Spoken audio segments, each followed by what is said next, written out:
بسم الله الرحمن الرحيم waxaa maantay aan isugu nimid oo leh mahaddeeda guud aan u soo jeedinaynaa waxa weeyaan masaajidka tawfiiq oo fidiyey gogashan waxaa isugu yimid guddigii gurmadka maraakiistii tawfiiq odayaasha magaalada jaaliyadda mataqaana reer jigjiga dadka ka soo jeeda deegaanka ayaa meeshan isugu yimid intaanoo dhan u matalaysa soomaalidii oo dhan waxaanan u nimidna waxay tahay qabashada gurmadka degdega ah ee walaalaheen reer jigjiga la rabo in lagu garab istaago sidii horena lakaga bartay marka soomaali waxaan ku codsanaynaa oo reer norweyn gaar ahaan inay dadkii oo dhan waa taagan yihiin rag iyo dumar berri shir baa jira shirku waa soconayaa shaqaduna waa soconaysaa waxaan codsanaynaa in meel walba iyo magaalo kasta iyo tuulo kasta shaqadan laga bilaabo oo dadku is abaabulo annakoo matalayna jaaliyadda reer norway intaas baan codsanaynaa waana mahadsantihiin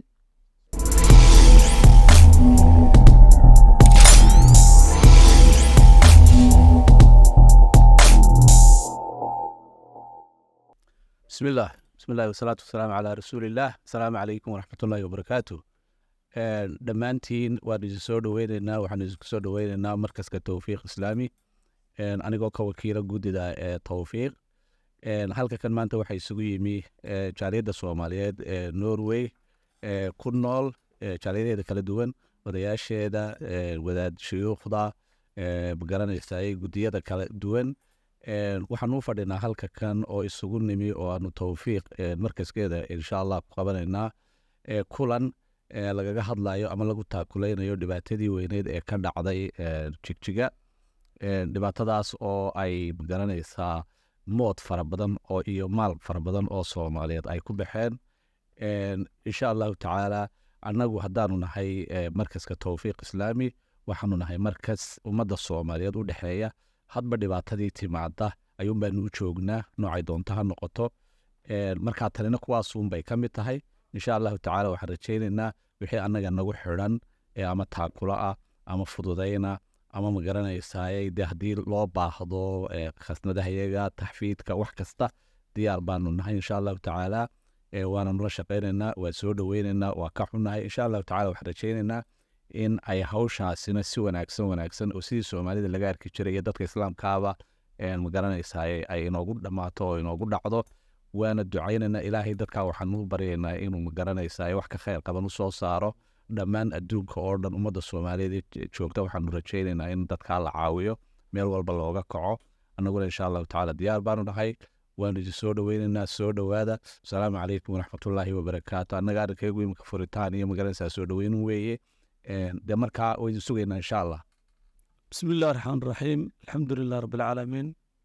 صلى اللهم وسلم على نبينا محمد وعلى آله وصحبه أجمعين كلن كان أنو فدنه إذن كله وكلن كو آدن قرمت مركل يسوقي جاليات كي نوروي أردن نوعية ذكر الدوانا ummadda soomaaliyeed ee ku nool norway kulan ay qabsatay oy ku iclaaminayso sidii ay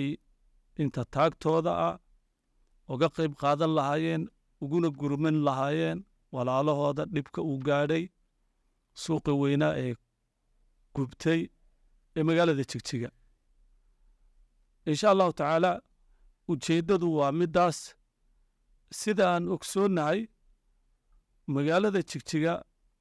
usbuucii hadda lasoo dhaafay jamcihii 7 bisha ay ahayd waxaa ka dhacay dhib weyn waxaa la sheegay oo xagga dowladda ka rajisgaraysan waa 932 dukaan wey laakiin marka cumuuman la yidhaahdo dadka ay waxyeelada gaadhay dukaamada aan rajisgaraysanayn ilaa 2,000 bay gaadhaysaa annagoo marka taa jawaabteeda bixinayno haddaan nahay ummaddii soomaaliyeed oo iswadato ee waddanka norway ayaanu kulankan isugu nimid insha allahu tacaala waxaan rajaynaynaa in wixii karaankaana ah ummadda reer norway ee soomaaliyeed ee awooddo inay kaga jawaabto dhibkaa walaalahana soo gaaray. intii dhibka uu halkaa ka soo gaarayna sabir iyo iimaan baanu leenahay insha allahu tacaala. inta kalenta ummadda soomaaliyeed meel walbo ay joogtana wixii karaankooda ay walaalahooda ku caawin karaan inay ku caawiyaan baan iyada laftigeeda ku soo dhoweynaynaa. haddana waxaan ku wareejini oonu dhiibi xaaji axmed cawad oo ah ka mid ah guddiga gurmadka abaaraha iyo masiibooyinka jaaliyadda norway. insha allahu tacaala isagaan ku wareejinaya. asalaamu calaykum waraxmatullahi wabarakaatu. marka hore waan idin salaamaya inteena halkan joogta. waxaan kaloo salaamayaa cid kasta oo dhegaysata hadalkan dhegaysata aynu duubayno. sida uu sheekh abshir sheegay waynu la wada soconnaa jigjiga xaalkeeda. waxaan ka soconnaa gurmadkii haddaynu reer norway nahay aynu weligeenba samayn jirnay. kani waa kii 18aad. mid walbana waxbaynu tarna, wax badan baynu tarna. waxaynu kaga duwannahay baan u malaynayaa dalalka kale isku duubnida. isu sheegi mayno waxaa jigjiga ka dhacay oo waa intaa yar uu sheekh abshir inoo sheegay baa inagu filan. waxaan ka codsanayaa iyadoo hala iga dambayn doono gudoomiyaha gurmadku iga dambayn doono dadka reer norway joogaan norway ku nool inay ka qayb qaataan oo dhibaatadaa soo gaadhay walaaladeen aynu ka wada qayb qaadanno. sidii horena weligan aynu u shaqayn jirnay baynu u shaqaynaynaa. hay-addii gurmadka iyo xanaanayeynta isla socotay iyo maraakiishtii waxaan idinka codsanayaa inaynu u kacno oo saynu u shaqayn jirnay u shaqayno oo aynaan u kala hadhin oo xaafadaha laga soo baxo oo dhallinyaradu koobabka qaado. warbixinta inta hadhay waxaan ku wareejin doonaa gudoomiye hodan, gudoomiyaha gurmadka. waxaa isla warbixin siin doonaa nuux sheekh nuux oo maraakiishta ah markisyada soomaalida. asalaamu calaykum waraxmatullaahi wabarakaatu. alxamdulilaah. dhammaan waxaan salaamayaa golaha inta fadhida oo kasoo qayb gashay. aad ayaan ugu faraxsanahay maanta in maaragtay loo istaago dhacdada foosho xun oo dadka walaalaheena jigjiga soo gaartay. ilaahay waxaan ka baryaynaa waxa ka guftay annagu ma buuxin karna, ilaahay inuu meel kale ka siiyo, iimaankana in ilaahay u adkeeyo. intaas kadib baaqayagu wuxuu ku aadan yahay shacabka reer norway meel kastoo ay joogaan, gobolada, caasimadda, meel walba tuulo. sida caadada noo ahayd markii waddankayaga wax ka dhacaan guddiga gurmadku iyo maraakiista iyo hay-adda xanaano waxay isu xilqaamaan inay wax uun ay la qaybsadaan. baahida ma buuxin karno iyo jeebka maran, laakiin dareenkayaga inaan la qaybsano walaaltinimo iyo inaan maaragtay aan ognahay oon la soconno xanuunkuna hanagu kala badnaada laakiin uuna wada taabtay weeyaan baaqayagu. marka dhammaan shacabka soomaaliyeed waxaan ka codsanaynaa gurmadkan noo bilowda maanta. kulankii ugu horreeyey wuxuu ahaa 10 bisha. waxaan qabsanay oon rabnaa inaan ku shaqayno muddo 5 wiig ah ilaa 13 agosto haddii ilaahay idmo. waxaan codsanaynaa si walaaltinimo leh sidii laydinku yaqaanay inaad maaragtay aadna waxba la hagran oo waqtigiina iyo jeebkiina iyo xooggiina intaba maaragtay aad nagala qayb qaadataan si aan dadkaas walaalahayaga ula qaybsanno dhibaatada iyo xanuunka soo gaartay. kolley hadalka waana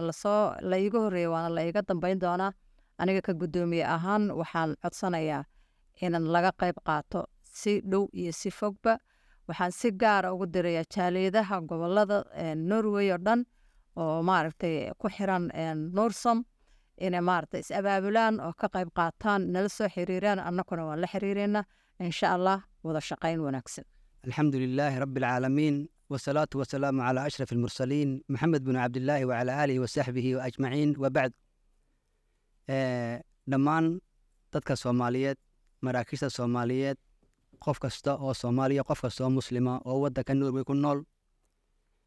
maanta waxaan iskugu nimidnay masaajidka Tawfiiq, annagoo ka kooban masaajidka Tawfiiq, gurmadka abaaraha iyo maraakiista iyo xanaano iyo odayaashii magaalada oo dhan baan iskugu nimidnay iyo wixii dumar ee waddanka joogay. waxaan codsanaynaa gaar ahaan maraakiista 37 maraakiis ee Soomaalidu gacanta ay ku hayaan. nebigu maxamed sallallahu alayhi wasallam wuxuu yidhi la yashbaca almuuminu bikhayrin qofka muslimkii khayrka kama dhergo ilaa intuu ka dhimanayo shalay waa lagu weydiiyey darhad waa lagu weydiiyey maantana waa lagu weydiin berrina waa lagu weydiin bimacnaa khayrka nebigu sala allahu calayhi wasalam dadka uu ku boorinayey uu ku baraarujinayey markaa qofka muslimkii khayrka kama dhergaba ilaa intuu ka dhimanayo uu janno ka helayo ilaahina subxaana wa tacaala waxaan ka baryanaa masaa'ibkaa dhacay ee ummadda soomaaliyeed ku habsaday inuu ilaahay ka saaro taa ugu dambaysay jigjigana gacanta ilaahay baa lagu dhergaaya ilaahay subxaana wa tacaala dadkii wax ka baxeen ilaahay subxaana bedel khayr qabaa lagu bedelo innagana waxa inagu waajiba oo mar labaad iyo mar saddexaad inagu waajiba inaan ka dhiidhino oo waxaan qaban karna han qabanno oo sidaan walba u caawin jirnay ee ummadda norweyd looga bartay iyo maraakiista looga bartayba inay ummadda jigjiga ee suuqu ka gubtay waxaan ku caawin karna han ku caawinno wixii maanta ka dambeeyana waan inii soo diraynaa maraakiista hadday facebook noqoto iyo hadday whatsapp noqotoba wixii maxaa la yidhaha ciwaanadii iyo wixii meelaha lagu ururinayaba inta waan inii soo ururin doonaa wasalaamu calaykum waraxmatullaahi wabarakaatu بسم الله الرحمن الرحيم والعصر إن الإنسان لفي خسر إلا الذين آمنوا وعملوا الصالحات وتواسوا بالحق وتواسوا بالصبر إنسانكو وإنسان أو هلمان بدن يهي هوشي سنآدي آد بأفر بدن تهي لكن وحنبا كسو هريا وتواسوا بالحق وتواسوا بالصبر إن حق iyo samarka lagu tooso dhammaanteen dadka dhaawaca uu gaadhay ee dabku gaadhay iyo inaguba inaynu samirno inaguna aynu hawsha ku samirno dadkaasina ay dhibaatada gaadhay ee maaliyadeed nafma bixin inuu ilaahay samir iyo ciwalka siiyo ayaan ilaahay uga baryaynaa iyaguna ay samir laasimaan wastaciinuu bisabri wasalaati wainaha lakabiiratun ilaa cala alkhaashiciin wastaciinuu kaalmaysta bisabri samirka wasalaati salaada wainaha lakabiiratun ilaa cala alkhaashiciin haddii aad tihiin kuwo ilaahay u khushuucay intaa haddaan ka gudbo kolley anigu waxaan aada u ammaanayaa guddiga gurmadka oo dee ay dhoolba inoo sheegtay inay aas-aasihii iyadu ahayd maalin dhoweyd oo aan ka hadlayay kowda luuliyana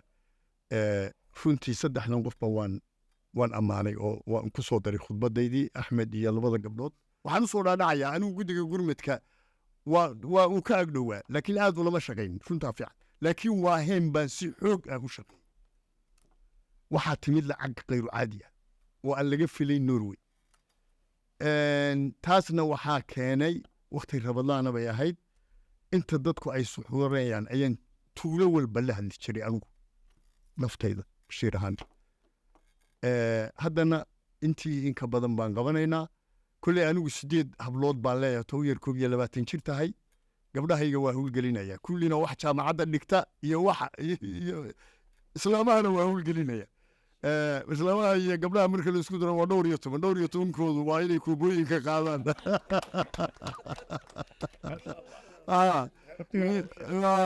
marka aniguna waxa ayaan hadda 100 wiil ma sisteen ayaan baa 100 wiil iga fiican sababtu waa markii karoonuhu igu raacay iga hari weyday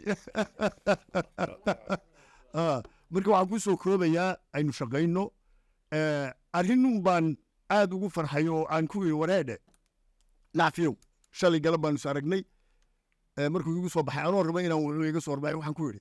ma iga hubtaa lacagtaasi dadka markaynu ururino inay si xaq ah u gaadhayso dadka u baahnaa buu dadka anigu in badan baan aqaana saaka qaar baa isoo wacay xawaaladadan tago wallahi billahi inaan beenidii sheegay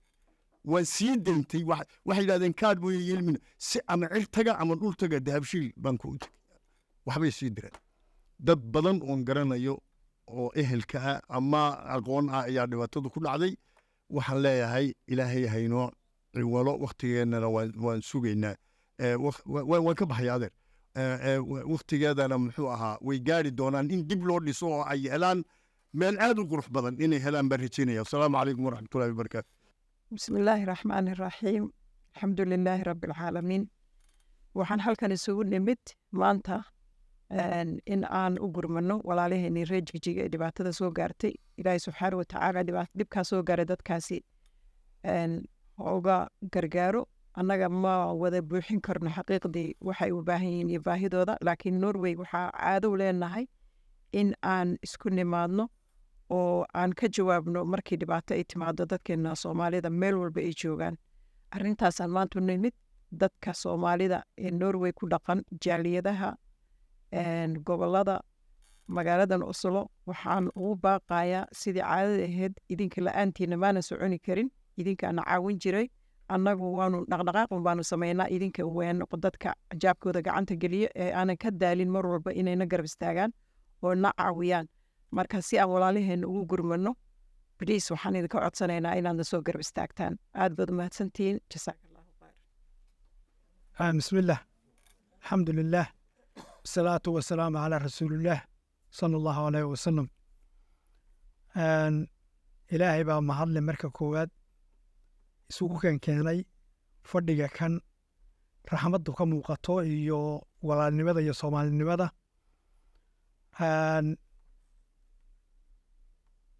intaa ka bacdi waxaan salaamayaa dadweynaha kan halka isugu yimid oo ay hogaaminayo markasta tawfiiq, gurmadka degdega ah ama sigooyinka, culimada, odayaasha iyo dhalinyarada, gabdhaha sharafta leh, dhammaantiin waa idin salaamaya. asalaamu calaykum waraxmatullaahi wabarakaatu. kulankeennan sidaa looga wada shanqariyey, hadday suldaan tahay, hadday guddida burmadka tahay, hadday markasta tawfiiq tahay, hadday odayaasha tahay, wuxuu ku saabsan yahay masiibada rabbaaniga oo ku timid suuqii China ee Jigjiga oo dhaawaca weynu soo gaadhay. hanti runtii aynan badbaadin, laakiin aan nafi ku dhiman. ilaahay waxaan ka baryaynaa marka koowaad inuu ummaddaas isagaa markii hore la siiyey, haddana sii doonay inay u samraan oo ay u samraan cawl khayr qaban ilaahay siiyo. kelibta tan iyo aynu ku duubana meesha intay gaadho na iyagana si gaaraan usii salaamaya. waxaa Soomaalidu ku maamaadaa dhagaxu meel dhow buu ku dhacaa, warkuna meel fog buu ku dhacaa. waxaan rajaynayaa in kasta oo daawata kelibtaas meel ay kastay joogaan oo Soomaaliya inay burmad u fidiyaan dadkooda walaalaha ah oo dhibaatadaasu gaadhay. haddaynu reer Norway nahay gaar ahaan 18 burmad ayuu kanu ku yahay, sida haddeerto ay guddidu ka shanqarisay. 18 burmad ba waxbaynu bixinaynay, weliba wax fiican baynu bixinaynay. nambar kasta ha ahaadee, wax inoogu korna baahane wax inagaga naaqsamay ma jiraan. tii ilaahay iyo ajirkiisii iyo xasanaadkiisiina waa inoo dheerta. waxaan codsanayaa in intii iyo in ka badanna haddana aynu heli xag ilaahay ka heli doonno, walaalnimadeenna iyo Soomaalinimadeenna aynu ka heli doonno, in aynu burmanno rag iyo dumar, dhalinyaro iyo waayeel, mid kastaba meel aynu joognaba. dadku labada walaalaha oo aabbiyo hooy wada dhaleen Alla ka dhigay, waxay isku darsadaan iyo say isu caawiyaan bay isugu raxmadaan, oo raxmaddu way isugu soo dhoweysaa. mar kasta oo aynu isu raxmanno oo dadkeenna dhibaataysan dhibaatada ku timaado aynu u burmanno, oo haddii allaba qadarkeenu aynu isugu nimaadno, Soomaalinimo ku muujinno, islaamnimo ku muujinno, jaaliyad ahaan Norway ku muujinno, inana waynu ka sii faa'iideynaa, ilaahayna waynagu xafidayaa, ajar adduun iyo mid aakhirana waynu ka helaynaa. marka waxaan leeyahay inaan loo kala hadhin inta ay kelibtaasu gaadho, gaar ahaan reer Norway si gaaraan u leeyahay inay u burmadaan maraakiista. haddii allaba qadarkeeda leeyahay waa ka tegey maraakiista salaanteeda marka hore si gaaraan iyagana u salaamaya. maraakiista kala duwan oo tiradooda 17 miyaad ku sheegtay 730 maasha Allah tabaaraka Allah. waxaan maray badanka markaan imid iyadoo dadkan badidiisu bay iga soo horeeyeen. maraakiista warkaa waxay ahayd 17 baan u malaynayaa sida markaas laygu sheegay. maantana 730 baynu marayno. waa wax ilaahay loogu farxo inay qof waliba halkiisa ka guntiga dhiisha iskaga dhigo uu ka burmado. si gaara waxaan u sii hadalka ugu dambaysiinaya deegaanka dadka ka soo jeeda haddii aynan iyagu burmudka hoggaanka dhudhufan ma dhufmanayo burmud kasta oo la sameeyey meesha xudunta u ah iyadoo qof kasta ay saameynayso haddana wax walba meel baa xudun bay leedahay xudunta cidda u ah sida ay ficil u samayso burmud u samayso ayaa hawshaas waxaana qaad u noqotaa idinkana intaasaan anoo filaya inay mar horeba burmadeen idinkana intaasaan idin leeyahay asalaamu calaykum waraxmatullaahi wabarakaatu waana mahadsantihiin bismillaahi raxmaani raxiim ka soo qaybgalayaasha 14 boqolkiiyo qur-aanka cadadiisaan ku salaamayaa dadkan walaalahaya oo waxa loo qaaraamanhayo rag iyo naagaba waa in laga qayb qaato wadajir waa in loogu gargaaro dadkaas wax gaareen waa dad walaalahaya waa dad caawinaad u baahan waa dad gargaar u baahan soomaalidu waxay ku mahmaanaa dad tashaday cil waa tuli karaa taaka labadiis dadka dhammaan rag iyo gabdhaba haddaan ka qayb qaadanno dadkaas gurmud waa la gaari karnaa waa dad walaalahaya oo baahan